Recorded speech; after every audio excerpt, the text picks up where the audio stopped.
제가 이렇게 평할게요. 그게 제일 궁금합니다. 17억 7억 7천만 원의 건저당 설정을 네네.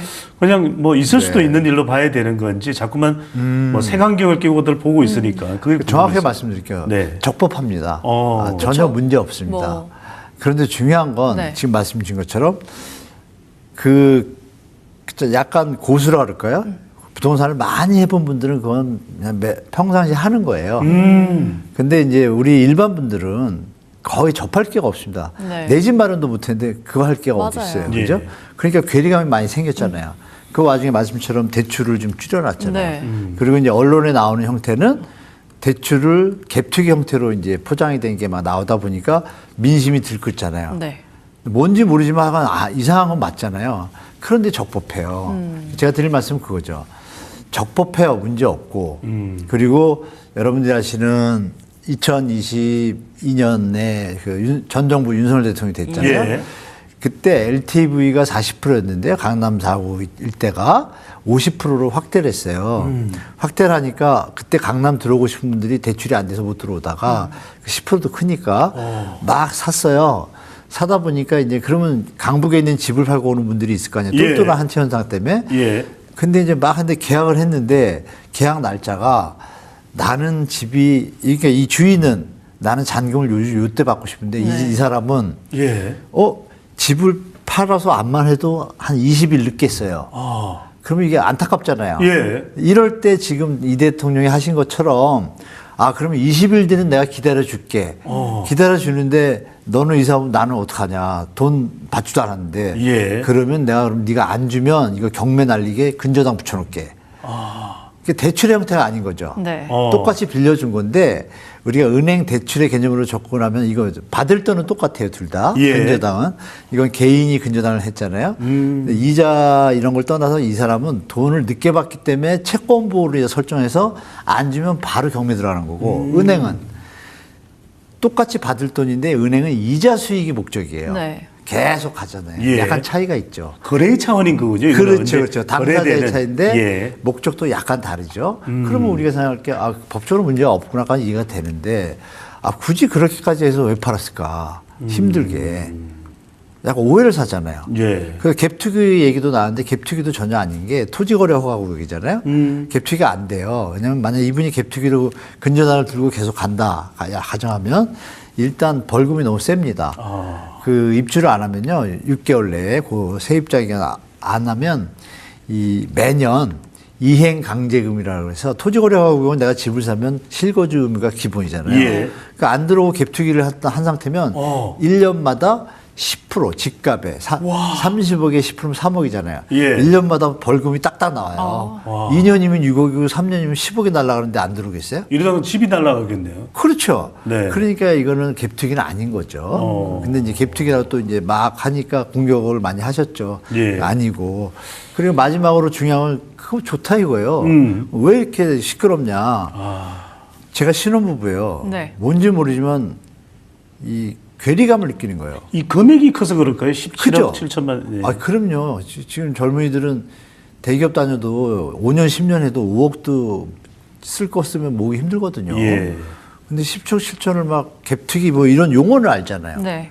그 단어가 나오니까 화가 난 거죠. 그럼 중요한 건 결정적인 건 더 키운 건 이유가 뭐냐. 청와대에서는 표현을 할 때 예. 또 이제 아빠 용돈 얘기 나오는 거예요. 우리가 뭐 법적으로는 문제가 없이 했는데 예. 청년분들이나 이런 전세대출 이런 부분에 대해서 하고는 국가의 차원이고 부득이하게 대통령께서 집을 팔고 비거주 주택 이런 투기 행위를 없애려는 의지를 보이려고 하다 보니 이렇게 됐고 이거는 10월 달 되면 돈이 들어옵니다. 국민들께서 오해하지 않으셨으면 좋겠습니다. 이 한마디면 정리됐을 거예요.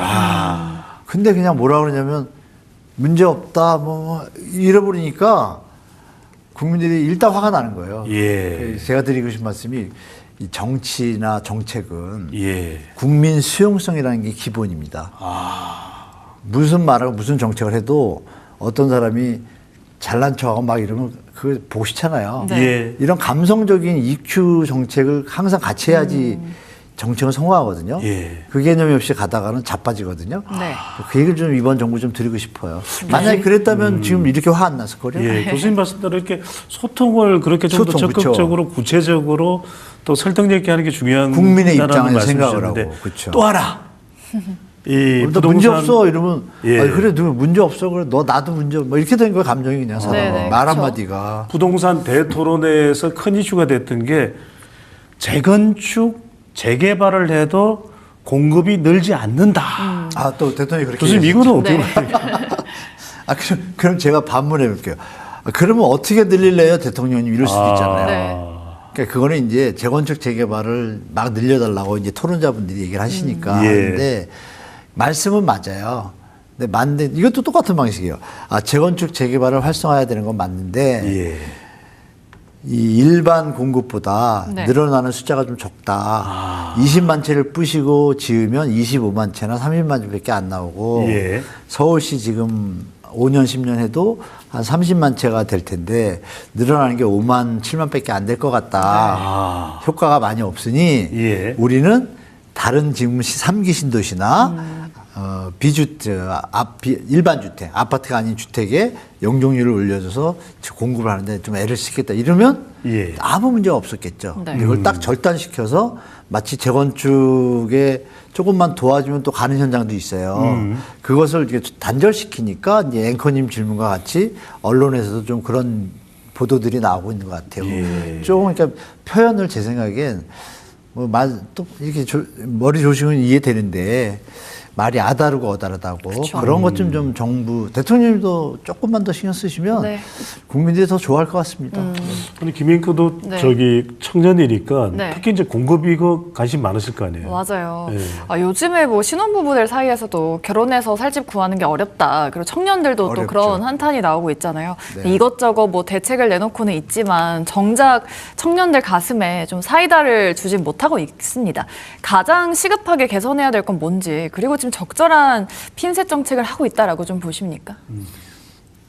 적절하면 지금 이런 말을 안 들어야죠. 그런가요? 네. 그러니까 어려우니까요. 부동산 노력하시는 건 맞잖아요. 예, 예. 대통령이 뭐 SNS도 열심히 하시고 그러니까 이렇게 생각 들어요. 네. 행정 관료분들, 가신들 우리 조금만 더 대통령의 의지에 맞춰서 열심히 일을 하고 혹시 모를 간신이 있다라면 예. 색출해서 없애고 충신들끼리 모이셔가지고 빨리빨리만 가면 속도가 나고 지금 네. 말씀하신 청년들이 듣고 싶어하는 그런 내용들이 전 나올 거라고 보거든요. 예. 이미 안들이 많기 때문에. 그러니까 대통령이 어제도 말씀이 그런 얘기 하잖아요. 3기 신도시 뭐 얘기하시면서 왜 이렇게 느리냐. 반으로 줄이라고 지시를 했고 줄일 수 있다고 한다. 그러면은 한다잖아요. 그게 뭐예요? 그럼 그동안은 왜 반으로 안 줄였어요? 여기 이제 답이 있는 거예요. 그래서 제가 볼 때는 우리 부동산 관계자분들이 조금 더 국민이 주는 세금으로 생활을 하시지 않습니까? 예. 인정을 해요, 능력 좋은 건. 근데 그 밑바닥을 대통령이 항상 얘기하시는 거 있잖아요. 퍼블릭 서번트. 그죠? 그걸 조금만 생각해 주신다라면, 그리고 공무원 여러분들 뭐 차관 장관님 다 계시지만 여러분의 자제도 생각하신다라면 정말 일 열심히 하고 좋은 제안이 있으면 빨리빨리 할 수도 있잖아요. 네. 그것만 이루어진다라면 대통령 어제 말씀하신 것처럼 예. 조금만 속도 내라. 이거에 따라준다면요. 지금 공부할 게 많거든요. 교수님 어제 나왔던 질문 중에서 궁금해서 네. 그 이야기가 토론회 참석 중에서 나왔습니다. 서울에 그린벨트가 상당히 많은데 많죠. 그건 뭐 그린벨트라는 게 또 생태 환경을 위해서도 필요하니까 네. 다 뭐 어떻게 할 수는 없는 거고 네. 그 중에 일부만 네. 좀 어떻게 충분히 좀 가용 가능한 부분만 한 정말 청년들을 위한 그런 주택을 국민 평형으로 지어서 한 10만 호 정도 지어서 영구 임대주택으로 하자. 그 질문 나왔었거든요. 네. 좋습니다. 그건 좀 괜찮은 아이디어 아닙니까? 괜찮은 게 아니라 아주 좋은 아이디어죠. 그건 정부가 의지만 있으면 할 수 있습니다. 예, 간단히 그린벨트니까 말씀드리면. 빨리 말이 낼수 있고. 그린벨트지 뭐 시청자분도 아시지만 예. 가다 보면 화이트 벨트가 더 많지 않나요? 네, 맞습니다. 비닐하우스로 많이 되는데 그 정부가 마음만 먹으면 바로 집 줄 수 있잖아요. 예. 그리고 여러분이 아시는 용서고속도라고 하죠. 용인 서울고속도로. 그러면서 그 용인 지역이 막 출퇴근이 좋아지고 하니까 환경이 좋아졌잖아요. 예. 주거니. 그런 것처럼 거기다가 얼마 안 들어요. 몇천억 들이면은 바로 그런 지역에다 도로가 직통이 나거든요. 그럼 출퇴근 가깝고 거기다가 그린벨트니까 싸잖아요. 네. 거기 집을 지면 아마 지금 제가 볼 때 5억이면 아마 새 아파트를 다 들어올 겁니다. 분양가. 예. 근데 그런 거를 지금 영구 임대 뭐 얘기하시는데 그냥 분양하면 되잖아요. 5억에. 네. 임대가요 거의 수준이. 대통령도 말씀이 그런 얘기 하잖아요. 임대가 수준이 뭐 이런 얘기 하잖아요. 그럼 우리가 생각을 바꿔서 그럼 분양하면 되죠. 네. 장기적으로 신혼부부들한테. 그러면 이게 연결성이 나오잖아요. 근데 그분의 의견에 제가 드린 말씀이고 중요한 건 다 알아요. 예. 이 일 좀 했으면 좋겠어요. 일 좀 하자. 네, 네. 좋습니다. 근데 네. 지금 사실 잔금 대출 막힌 입주 예정자 호소도 아, 좀 예, 눈에 예. 띄었어요. 그러니까 겨우 내 집 마련하나 싶었는데 당장 이번 달, 다음 달 이렇게 입주 지정 기간이 끝나는 단지들은 하루하루가 좀 피가 말리는 상황이거든요. 그러면은 지금 그 조치가 당장 나오지 않는다라고 하면은 이분들은 쫓겨나는 위기에 처인 거 아닌가? 입지를 못하는 거죠. 쫓겨나는 예, 게 예, 아니라 예. 실수요. 들어가 보지도 그러니까요. 못하고. 네. 이거는 이제 제가 이제 확실한 정보로 예. 어제 조치가 끝났습니다. 아. 어제 오후에. 그래서 다 해주는 방향으로. 단독입니다. 네네. 거기까지는 뭐 제가 들은 팩트고. 근데 여기서 이제 제가 드릴 말씀이 제가 한 달 전부터, 2달 전부터 금융위원회를 많이 비판하거든요. 네. 공개적으로. 금융위원회가 이 부동산을 갖고 장난친다라고. 명예훼손이면 얘기해 봐라라고 하고 제가 사례를 막 날리고 있어요. 예. 이것도 똑같아요. 똑같은데 이것도 이제 보세요. 일을 어떻게 하시는지 볼 수 있으면 제가 이제 불만인 게 자, 대출을 딱 줄인다 그러면 네. 자, 오늘 계약한 사람도 있잖아요. 어제 계약한 사람도 있고. 그러네요. 피해가 가요, 안 가요? 가죠. 그러면 생각이 있다라면 지금부터 3개월, 이제 지금 계약을 하거나 2주 내에 계약하는 분들은 계획이 다 있었을 거 아니에요. 예. 인정해주고 3주 차부터는 적용이 안 되니까 감안해서 뭐 이렇게 주거 구매 활동을 하십시오라고 했다라면 예. 이 논란이 없을 거고. 예상 가능하게. 예측이 가능해야죠. 예측 가능하게, 네. 그리고 집단 대출 이 건도 총량 규제를 들어갔잖아요. 총량 규제를 들어가서 총량 규제를 다 쓰다 보니까 그 돈이 빈 거예요. 그러면 얼마나 일을 이상하게 한 거예요. 그러면 애초에 총량 규제에 들어갈 때 집단 대출 현장들에 대한 총액을 계산하고 은행별로 배분해주고 하는 금융위원회 하는 일이 그런 거잖아요. 대출의 어떤 균형점, 뭐 너무 오바되거나 모자라거나 이런 문제가 생겨요. 지금처럼. 예. 이거는 그냥 문제 수준이 아니라 아까 말씀하신 집 쫓겨날 수준이니까 이런 건 미리 예측이 가능하잖아요. 예. 근데 중요한 건 대통령이 어떻게 필요하게 해줘요 하니까 현장에서 만약에 그분이 얘기했으니까 천만다행이지 안 했으면 방치했을 거예요. 아이고. 하니까 대통령이 보니까 이거 문제가 심하니까 얘기했잖아요. 바로 되잖아요. 바로 된다는 건 뭐예요? 금융위원회가 그만큼 권한이 있어요. 그러면 금융위원회가 일을 똑바로 못하면 이런 일이 터지는 거고 아이고. 네. 똑바로 하면 그런 일이 안 터졌을 거잖아요. 예. 예. 그래서 이제 우리 열심히 일하시는 거 아닌데 부탁드리고 싶은 게 네. 한 번 더 국민의 입장 그리고 금융위원회에서 던지는 대책 가느다란 게 시장에 얼마나 영향을 미치는지 더 잘 아실 겁니다. 이제는 전 국민이나 대통령이 다 같이 주거 안정을 위해서 가는 마당이니까 네. 금융위원회 분들이 좀 더 우리 국민을 위한 마음을 좀 써주시면 네. 좋은 결과가 나올 거라고 예측되니까 좀 부탁드리겠습니다. 정말 좋은 말씀입니다. 그러니까요. 네. 오늘 나눈 진단처럼 정부의 세심한 핀셋 정책 그리고 현장 중심의 실행력이 그 어느 때보다 시급한 네. 시점인 것 같습니다. 네, 오늘 다양한 이야기 좀 나눠봤고요. 서울디지털대학교 부동산학과 한문도 교수 수고해 주셨습니다. 교수님 말씀 고맙습니다. 네, 고맙습니다.